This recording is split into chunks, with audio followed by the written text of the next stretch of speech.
Hey GlamFam, so I'm going to start off with previously shampooed hair, and we're using Shea Moisture's Hydrate and Repair Multi-Action Leave-In and their Manuka honey and yogurt line.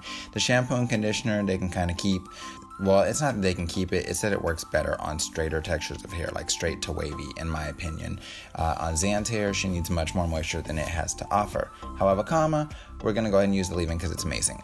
From there, we went ahead and detangled with the Denman brush, and I'm going to be separating from ear to ear across the top of the head at the beginning of the crown. Now from here, I'm just going to part out a section just above the ear, right here. In the temporal area, we're going to go ahead and just cornrow down and back. And I apologize in advance if you're a beginning braider and you have a little bit more of a difficult time with parting. I know this is going a bit quicker, but I'm hoping that you can kind of see the general shaping of the parts. I'm really not doing anything incredibly intricate here.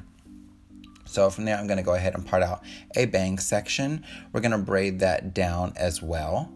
And we're just going to make sure, now of course you could do two of these if you want, or if you wanted to have like a panel of bangs, that's fine too. I just did one because I don't like to have a lot of stuff in her face, having her distracted and stuff in school. I just don't need to go through that whole process of having to fight little people, if you understand what I'm saying. So once we have that braided all the way down, I'm going to continue with parting off and braiding throughout the top. And you guys can see I'm just doing this light curvature. To me, I love having curvatures to my braids. It helps to give a certain directional flow to your style rather than just doing straight back braids.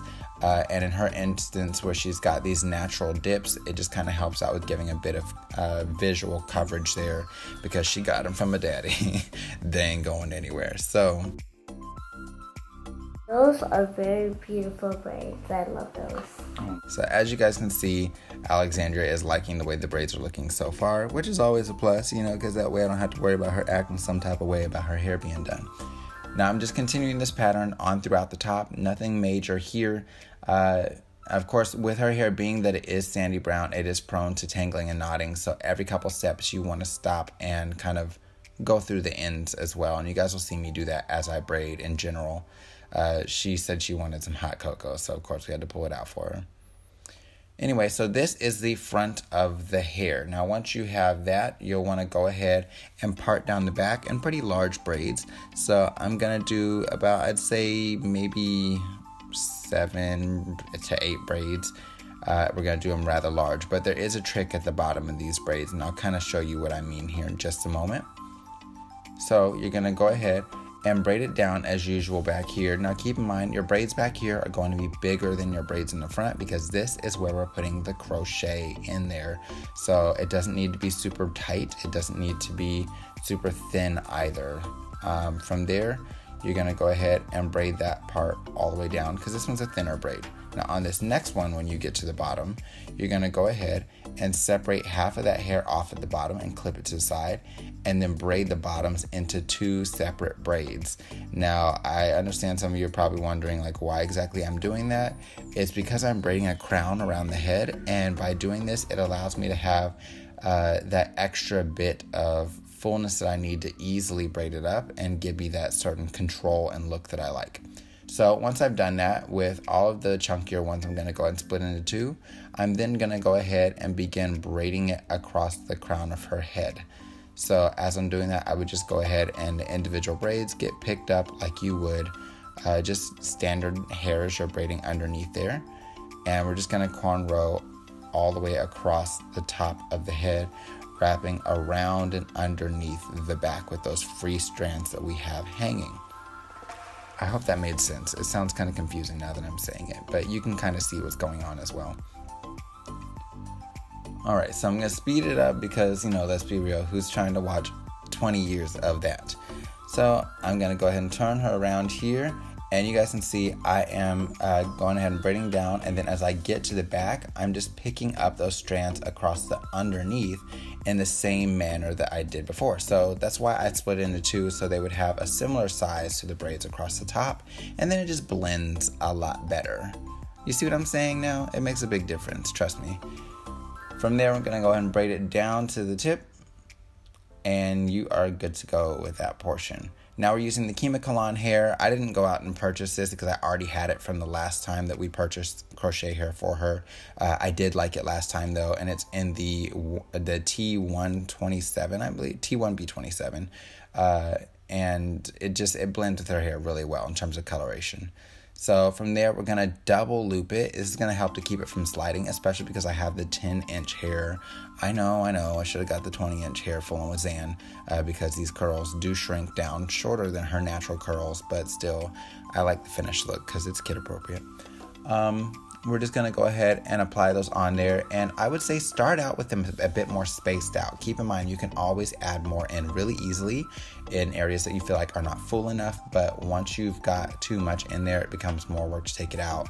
And it looks like your child has 1,200 bundles of weave in their head. It's just not cute. And to me, I'm all about, especially with kids, I want it to look as natural as possible. The goal is to keep their hair protected and those ends tucked away, not necessarily to look super glamorous and luxurious and have hair all down your back. So we'll go ahead and speed that up some so you guys can kind of see. And from there, when I'm placing these other pieces on there, I want to go directly in between the other braids. So it's kind of like a brick lay pattern. Continuing that across the back of the head. And you guys can see we're just literally going through there. Now, because these braids are so large and you're spacing it out, it doesn't really take a long time to do. So the braids in the front took me a longer portion of time. The braids the crochet braids in the back, not too much work at all. So once you have that done, you'll want to go through, pull the tail end of that braid that you had across the back up, and we're just going to use a hairpin to secure it in place. Now, if it takes more than one hairpin for you to do this, feel free to use as many as you need. We're just going to anchor it into the beginning portions of that braid. And there you have it. She's got like a little headband thing there. So now we want to go ahead and separate the curls on these crochet braids just to give a bit more fullness, and that way I can see what areas need more hair.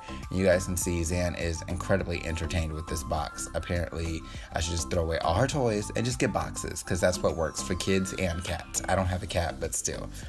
All right, so we're going to go ahead and continue that separation process throughout the back. You guys can see I just sped it up, and you can kind of see how it fills out as you separate it. I love the way this hair fills out, but it looks a little, I'd say flat in the back. So we're just going to add a bit more hair back there until it gets to the fullness that I want.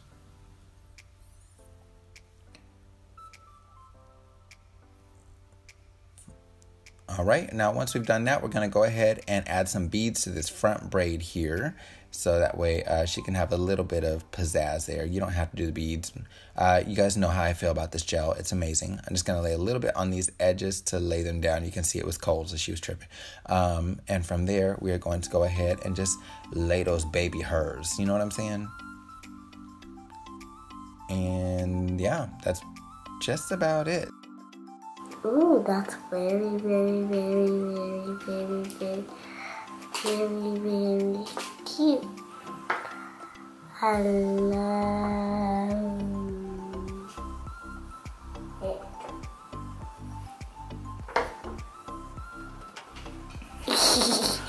Alright Glam Fam, so if you like this tutorial, make sure to let us know in the comments below.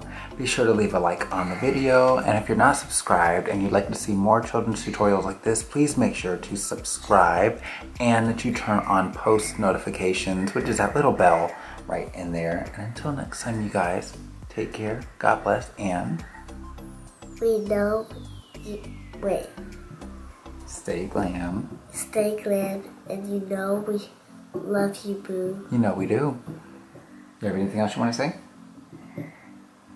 If you like this hair, then you can go watch us on the GlamFam video and copy us and do your daughter's or your mom's hair like that.